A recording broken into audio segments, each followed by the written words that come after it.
You been on my mind, you been on my mind. Try not to think about you like all the time. I'm asking myself where did all the memories go.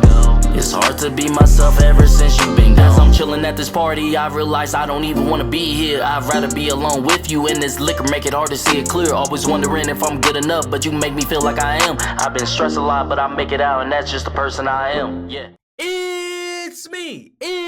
It's me, SimbaTv. Bang! What is good, YouTube fam? It's your boy Simba coming back here again with another reaction video for you guys today. For today's reaction video, we got this man terrified the FBI, Mr. Ballin. Let's jump up in it. There are a few graphic and distressing details that are revealed at the end of this story. Viewer discretion is advised. But before we get into today's story, if you're a fan of the strange, dark, and mysterious delivered in story format, then you've come to the right place, because that's all we do, and we upload 3 or 4 times every week. So if that's of interest to you, please replace the like button's eye drops with Egyptian fox urine. Also, please subscribe to our channel and turn on all notifications so you don't miss any of our weekly uploads. All right, let's get into today's story.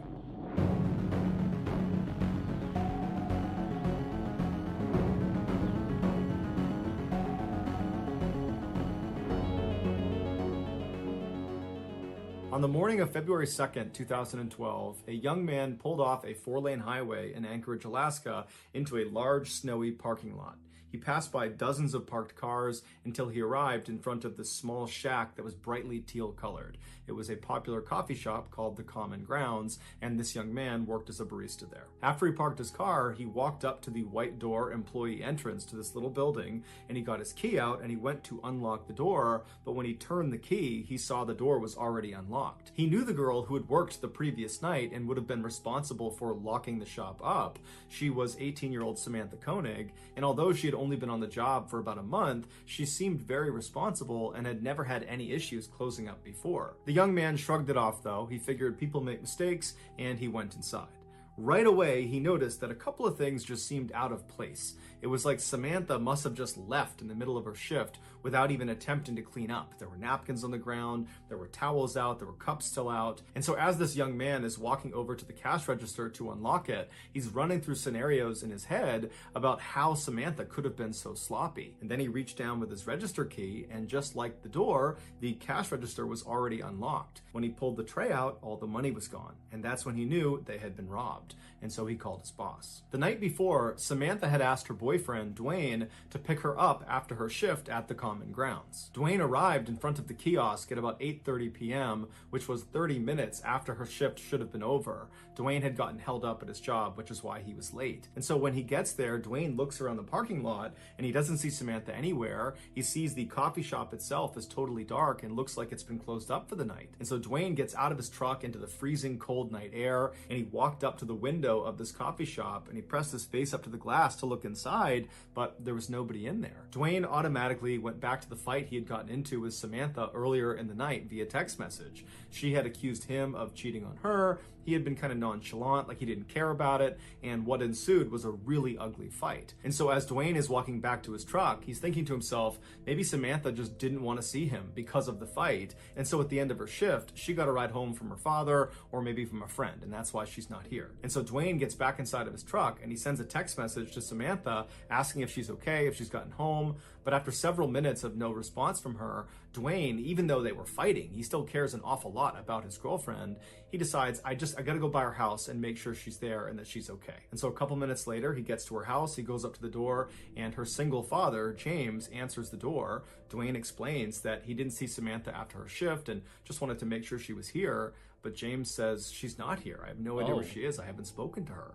And so the two men go into James's kitchen, they sit down, and they start texting and calling Samantha to try to figure out where she is. And after a couple of minutes, Dwayne's phone lights up, and it's a text message from Samantha. And the message clearly indicates that she's still very upset with Dwayne, but she's saying that she needs some time to think and that she's gonna be with some friends for a couple of days, and would he, Dwayne, let her father know where she was. And so Dwayne shows James the text message, and Samantha's father looks at it and he's thinking to himself, you know, this is very uncharacteristic of Samantha.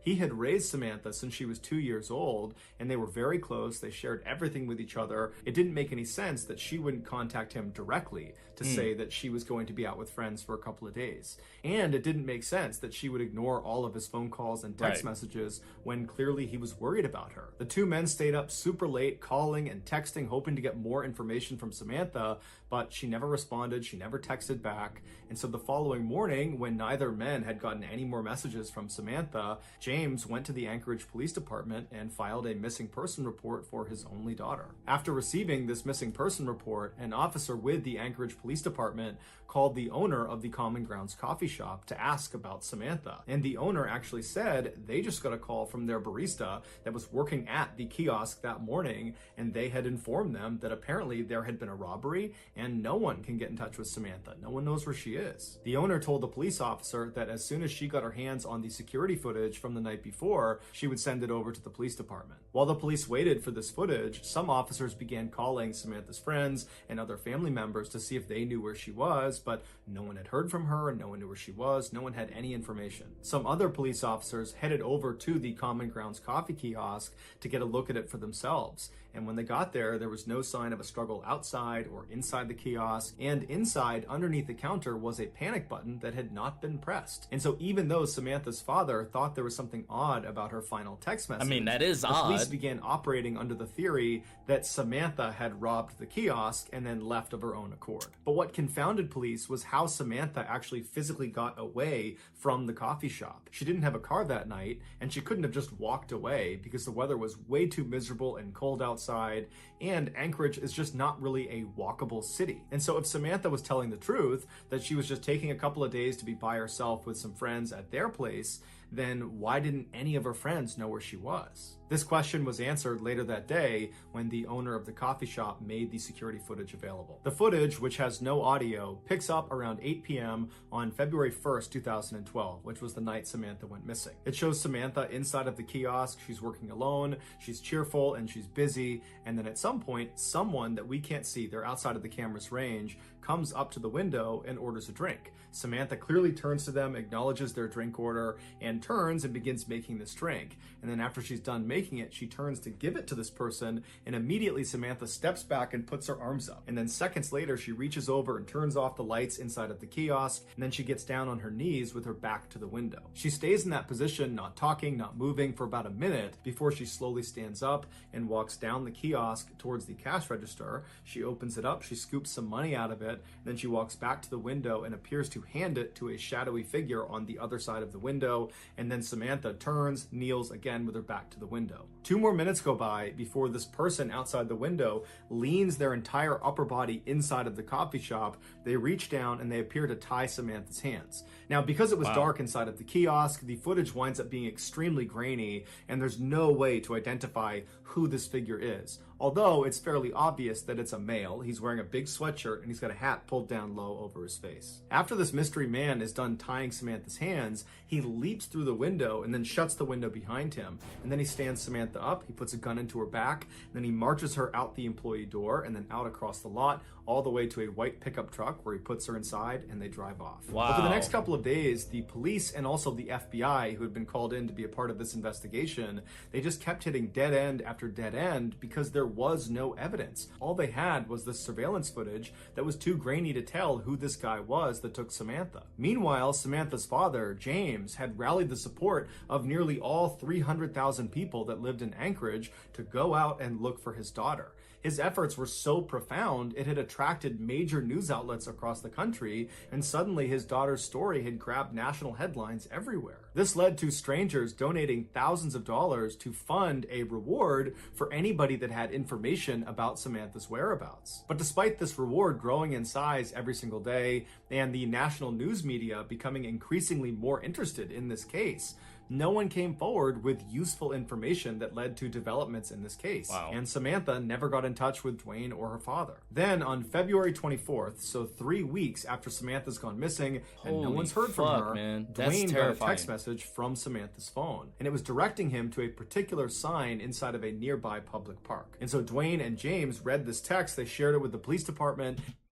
I know this is way before the sharing your location and stuff like that, but remember, people, man, share your location with the ones that you love. You know, I got all my loved ones' location. You feel me? They all got mine. Cause you never know. People are so sick. Shit happens every single day, man. People are just the world is very ill. It's very ill. It's very dark, man. Share your location. And as soon as someone stops sharing it, you feel me? You know something's wrong. You know?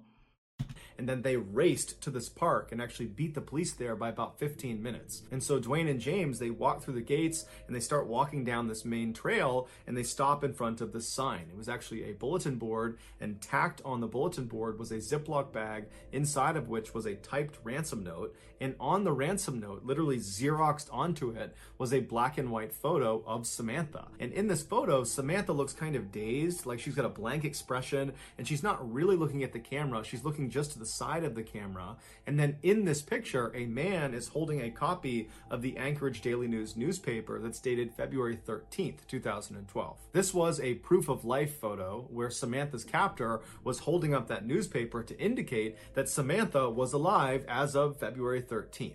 And so to everybody involved in this case, including Samantha's father, even though this is still not a good situation at all, it was kind of a relief to know that at least as of last week, Samantha was alive. As for the demands of this ransom note, James was told to deposit $30,000 into his daughter's account immediately, and if he did that, she would be released 6 months later. As advised by the 6 months FBI, later? James deposited a portion of the ransom money into his daughter's account, and then the FBI just waited and watched, because they knew if anyone tried to withdraw money from that account, they could track where the card was. A few days later, 3 separate withdrawals were made within Anchorage, but each time the FBI got a notification about one of these withdrawals, they would rush to the scene, and whoever it was that had tried to make this withdrawal was long gone. When they pulled the security footage from these 3 different ATMs, the person that was making these withdrawals was a man wearing a ski mask and big sunglasses, so they had no way to identify him. After these withdrawals, the account went silent for over a week,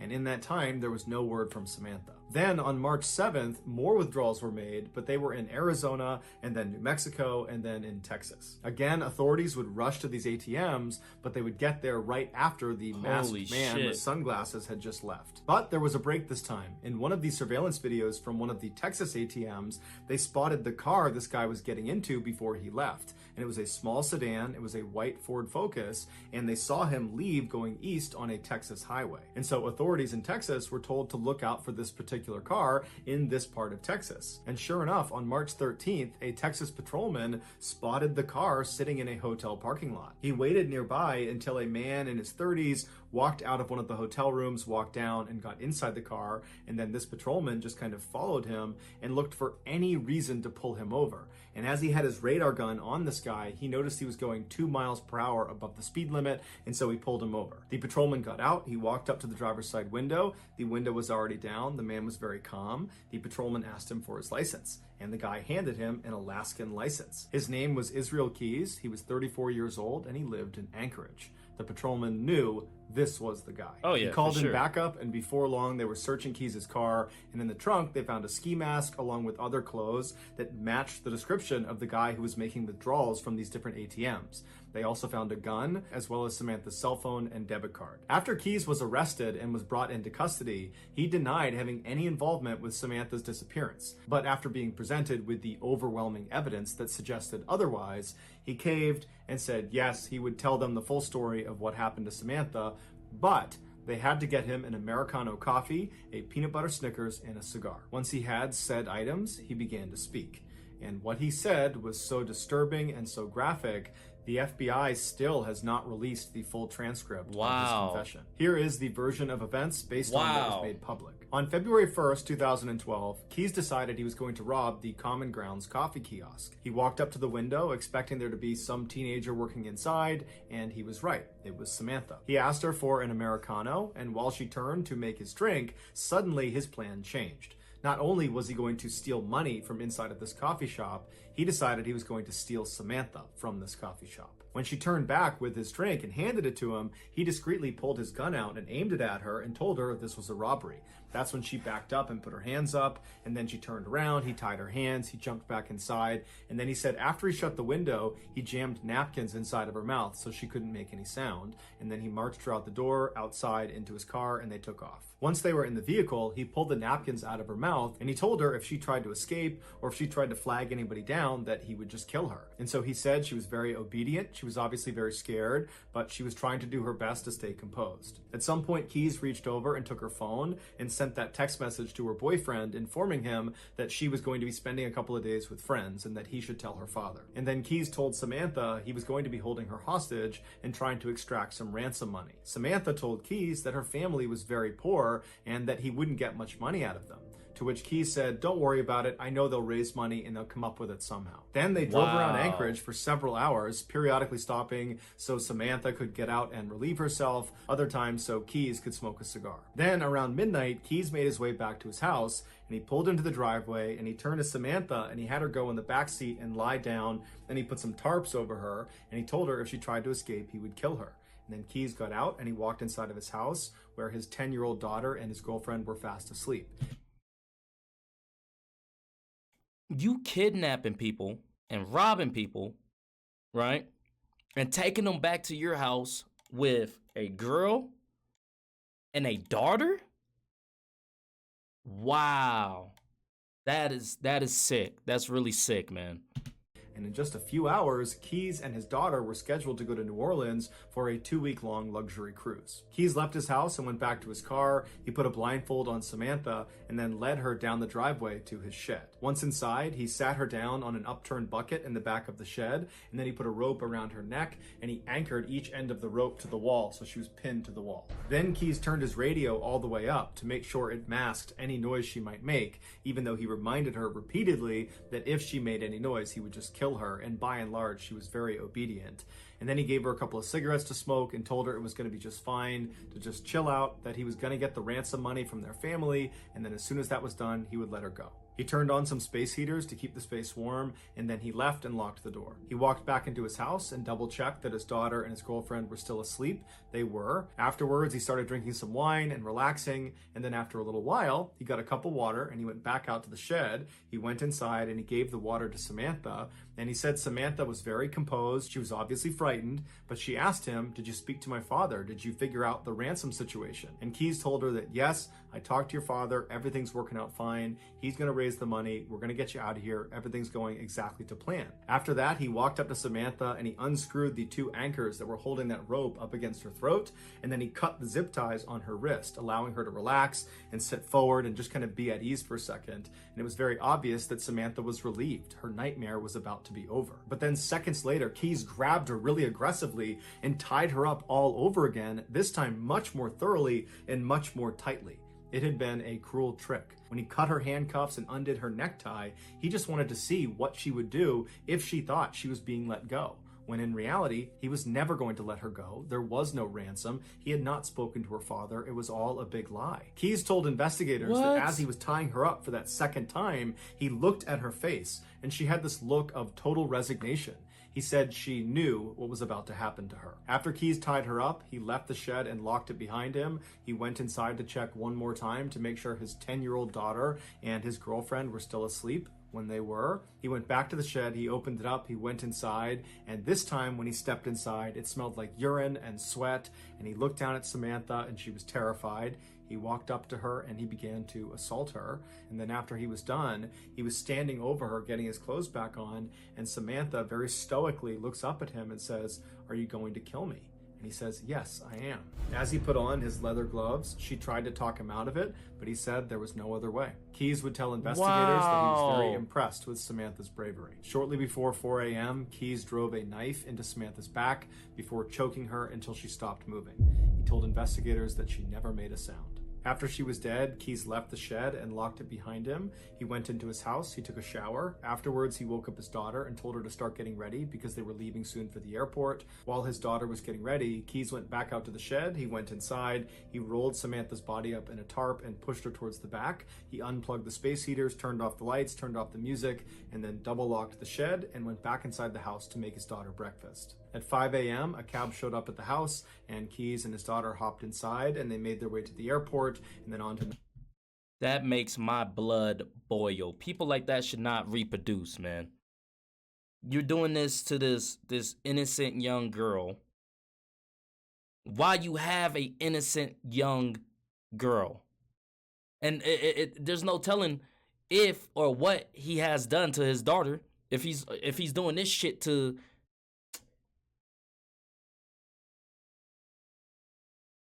Special place in hell, man. Special place in hell. New Orleans, where they went on their 2-week-long vacation. After they got back, Keyes went inside of his shed, he unrolled Samantha from her tarp, and by his account, she still looked fairly lively, and so he dressed her in some new clothes, he put lots of makeup on her face, he braided her hair, and then he stitched her eyelids open, so it gave the impression she was alive and alert. And then he held up a copy of the Anchorage Daily News next to her, and then took several photos, creating that proof of life photo for the ransom note. If you want to see this photo, you can Google it, but that's up to you. After he took these pictures, he chopped her body up into pieces and then disposed of her in a nearby frozen lake. It would turn out Samantha was not Israel Keyes' first victim. He was in fact a serial killer who specifically preyed on completely random people because he enjoyed watching them die. Over the years, he had hid what he called kill kits all over the United States, which were these caches filled with weapons and other tools designed to capture and kill people. This way, no matter where he was in the country, when he had an urge to go kill someone, he would just go to his nearest kill kit, dig it up, and then go target a random stranger. And he didn't care if you were young, old, big, small, male, female, alone, or in a group. Everyone was a target of opportunity. Keyes told investigators that as soon as he saw Samantha inside of that coffee kiosk, instantly he knew he was going to kill her. Everything about the ransom, the robbery, all of it was just a lie to keep her in line, to give her some hope that she might get out of this alive, when in reality, the second she walked outside of the doors of that kiosk, she was dead. Keyes admitted to killing Samantha as well as an older couple up in Vermont, but he would take his own life in a jail cell in December of 2012 before he named any of his other victims. And so to this day, we have no idea how many people he killed. The best guess is 11 based on a drawing he made in his jail cell, but that's just a guess. So that's gonna do it, guys. If you found the secret and... Wow, man. That is truly disturbing, truly sick. Wow. If you guys like this video, man, go ahead and hit that thumbs up button for me. Thank you guys for commenting, sharing, and subscribing. And I'll see you guys next time. Peace.